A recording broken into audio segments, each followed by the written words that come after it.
ہانیہ ہے۔ میری عمر 22 سال ہے۔ میری شادی کو بھی ایک ہی ہفتہ ہوا تھا کہ میری بہن سونیا ہمارے گھر رہنے آئی۔ ایک دن میں نے اپنے شوہر کے ساتھ مذاق کرنے کا سوچا۔ میں نے سونے کو کہا تو میرے کپڑے پہن کر میرے کمرے میں بیٹھ جاؤ۔ اس نے ایسے ہی کیا، کپڑے بدل کر میرے کمرے میں جا کر بیٹھ گئی۔ جب میرے شوہر آئے تو وہ سیدھا اپنے کمرے میں چلے گئے۔ تھوڑی دیر بعد مجھے کمرے سے عجیب عجیب آوازیں آنے لگیں۔ میں حیران ہوئی، یہ کیسے ممکن ہے؟ میں نے کھڑکی سے دیکھا تو میرے شوہر میری بہن یعنی اپنی سالی کے ساتھ کام کر رہے تھے اور میری بہن سونی بھی انجوائے کر رہی تھی۔ میرا نام ہانیہ ہے، میری عمر 22 سال ہے۔ میں سیالکوٹ کے ایک گاؤں سے تعلق رکھتی ہوں۔ میں بہت ہی خوبصورت ہوں۔ میرے نین نقش کافی خوبصورت ہیں اور حسن بھی کمال کا تھا۔ میری خوبصورتی میرے پورے خاندان میں مشہور تھی۔ جب بھی میرے لیے رشتوں کی لائن لگ گئی تھی، پر میرا تعلق اتنے کھاتے پیتے گھرانے سے نہیں تھا کہ میرے ابو میرا رشتہ جلدی کر سکتے۔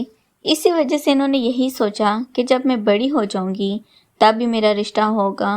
لیکن جیسے جیسے میں بڑی ہوتی گئی تو میری شرارتوں کے ساتھ ساتھ میرا حسن بھی بڑھتا جا رہا تھا اور میں اپنی عمر سے بڑی لگنے لگی تھی۔ میرے ابو نے امی کے کہنے پر میرا رشتہ کر دیا تھا۔ میری ایک بہن بھی تھی۔ ہم 2 بہنیں ایک دوسرے کا سہارا تھیں۔ میں اس کا بہت خیال رکھتی تھی اور اس کا ہر کام میں ساتھ دیتی تھی۔ وہ مجھ سے 1 سال چھوٹی تھی۔ ہمارے بیچ 1 سال کا فرق تھا، لیکن میں اسے اپنے سے چھوٹی بھی سمجھتی تھی۔ جو کوئی بھی ہم دونوں کو دیکھتا تو وہ یہی کہتا تھا کہ ہم دونوں جڑواں ہیں۔ کسی کو پتہ نہیں چلتا تھا کہ وہ مجھ سے چھوٹی ہے، کیونکہ وہ جسامت میں بالکل میرے جیسے تھی۔ میرا رشتہ ہو گیا تھا، لیکن سونیا کا رشتہ بھی تلاش کر رہے تھے، پر وہ میرے رشتے سے کافی خوش تھی اور مجھے بہت چھیڑتی رہتی تھی کہ شادی کے بعد میرے بہت مزے ہوں گے۔ ہم اس طرح کا مذاق بھی ایک دوسرے کے ساتھ کر لیا کرتے تھے۔ میری شادی کو بھی وقت تھا جب سونیا بہت جلدی اپنے بہنوئی سے بات کرے، لیکن ہمارے گھر میں ایسا رواج نہیں تھا، اس لیے میں نے اسے منع کر دیا تھا کہ وہ زبردستی میرا موبائل لے گئی اور میرے ہونے والے شوہر سے بات کرنے لگی تھی۔ میرے ہونے والے شوہر کو بالکل سمجھ نہ آیا کہ وہ میں نہیں ہوں بلکہ میری بہن ہے۔ انہیں یہی لگا کہ وہ جس سے بات کر رہے ہیں وہ میں ہی ہوں۔ اس طرح میری بہن بھی انجوائے کرتی رہی تھی اور مجھے تنگ بھی کرتی تھی کہ میرے ہونے والے شوہر کو میری پہچان نہیں ہے۔ میں اس کی بات کو مذاق میں ٹال دیتی اور برا نہیں مناتی تھی، کیونکہ وہ بچی تھی اور مجھ سے بھی شرارتی تھی۔ ہم لوگ یہ چیز بھی مذاق میں اڑا دیتے تھے۔ کچھ دن کے بعد ثانیہ فیصلہ کیا کہ اب اسے بتا دینا چاہیے کہ وہ جس سے بات کرتے وہ میں نہیں تھی۔ میں نے اس بات سے منع کر دیا تھا کہ یہ نہ ہو کہ وہ ناراض ہو جائیں اور اسے سب پسند نہ آئے۔ اس نے میری بات مان لی تھی، لیکن اب میرے ہونے والے شوہر سے بات کرنا بند کر دی تھی، پر انہیں عادت ہو گئی تھی۔ اسی وجہ سے ان کی بار بار کال آتی تھی۔ میں شرم کے مارے کال ہی نہیں اٹھاتی تھی اور ثانیہ کو کہتی وہ پھر میری جگہ بات کرتی۔ یہ سلسلہ ایسے ہی چلتا رہا تھا۔ جب شادی کے دن قریب آ گئے تھے، ثانیہ نے سوچا کہ مجھے شادی کے بعد مشکل ہو جائے گی اور اگر بعد میں یہ سچ میرے شوہر کو پتہ چلا تو مسئلہ بن سکتا ہے، اس لیے اس نے بتانے کا فیصلہ کیا۔ میں بھی اس کی بات پر راضی تھی۔ وہ اسے بتانے چلی گئی تھی اور آ کر اس نے مجھ سے کہا کہ بھائی کو بالکل بھی مسئلہ نہیں ہوا، بلکہ انہیں یہ شرارت کافی اچھی لگی ہے۔ میں نے سکھ کا سانس لیا تھا کہ اب شادی صحیح سے ہو جائے گی۔ کچھ دن کے بعد میری شادی ہو گئی تھی اور میں اپنے سسرال چلی گئی تھی۔ میری بہن میری شادی پر بہت روئی تھی۔ ہم دونوں ہی اتنی گہری دوستی تھی کہ وہ میرے بغیر بالکل بھی نہیں رہ سکتی تھی۔ اسی وجہ سے وہ چپ نہیں کر رہی تھی۔ میں نے اسے کہہ دیا تھا کہ میرے سسرال کو اپنا گھر ہی سمجھے اور جب بھی اس کا دل کرے تو وہ میرے پاس آ سکتی ہیں۔ اس بات پر وہ چپ ہوئی تھی۔ ہماری شادی کافی اچھی چل رہی تھی۔ میرے شوہر میرا بہت خیال رکھتے تھے اور بہت ہی اچھے اخلاق کے مالک تھے۔ وہ بھی اس بات سے راضی ہو گئے تھے کہ میری بہن میرے پاس جب چاہے آ سکتی ہے۔ اس چیز کو میں نے اپنا انعام سمجھا تھا اور ان کا کافی شکریہ ادا کیا تھا۔ شادی کو 1 ہفتہ گزرا تھا جب میری بہن نے مجھ سے ملنے کی رٹ لگا لی، لیکن میں بھی اپنی شادی انجوائے کرنا چاہتی تھی اور اچھے اچھے پل گزارنا چاہتی تھی۔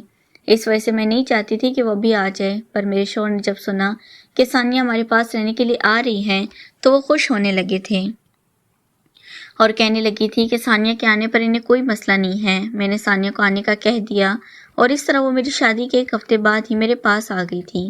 وہ بہت خوش تھی اور میرے شوہر سے بہت گپیں مار رہی تھی۔ میرے شوہر بھی اسے ہنس ہنس کر جواب دے رہے تھے۔ مجھے یہی لگا وہ اسے اپنی چھوٹی بہن سمجھ رہے ہیں، اس وجہ سے مجھے بھی یہ سب اچھا لگ رہا تھا۔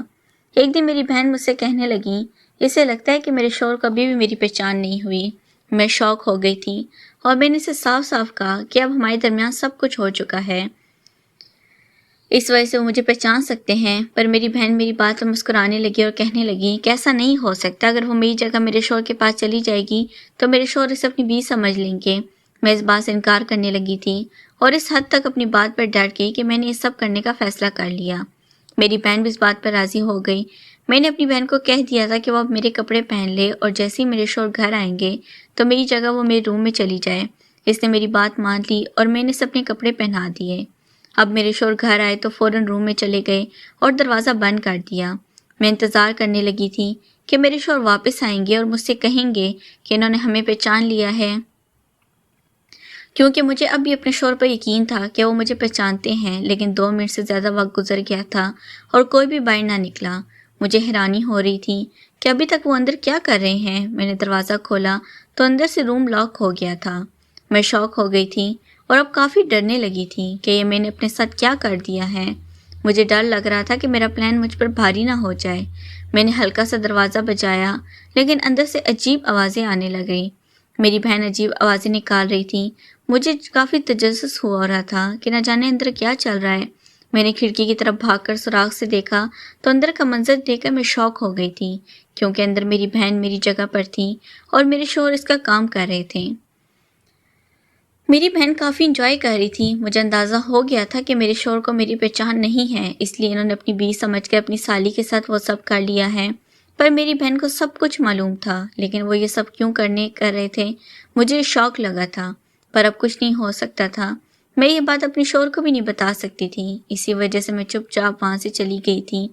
اگلی صبح میرے شوہر کام پر چلے گئے تو میں نے اپنی بہن کو پکڑ لیا تھا اور اسے کافی باتیں سنانے لگی تھی کہ وہ جانتی تھی کہ میرے شوہر میں کچھ بھی معلوم نہیں تھا، پھر بھی اس نے اس چیز کا فائدہ اٹھایا اور سب ہونے دیا۔ میری بہن نے میری بات سنی تو رونے لگی اور کہنے لگی، میرے شوہر نے اسے اپنی جانب کھینچ لیا اور کہنے لگے آج وہ میری ایک بات نہیں سنیں گے بلکہ صرف اپنی ہی مانیں گے، اس وجہ سے وہ آزاد نہ ہو پائی۔ وہ بھی شوق ہو گئی تھی کیونکہ میری بہن کو ڈر تھا کہ کہیں وہ کسی مشکل میں نہ پھنس جائے۔ میں نے اسے دلاسا دیا کہ ایسا کچھ نہیں ہوگا۔ میں نے اسے منع بھی کیا تھا کہ وہ اب یہ بات کسی سے بھی نہیں کرے گی۔ اس نے میری بات مان لی تھی اور میں نے اسے واپس بھیج دیا تھا۔ میرے شوہر بھی حیران ہو گئے تھے کہ ثانیہ واپس کیوں چلی گئی ہے، پر میں نے بول دیا کہ اس کی طبیعت خراب تھی، اس وجہ سے واپس چلی گئی ہے۔ کچھ دن کے بعد ثانیہ بالکل ٹھیک ہو گئی تھی۔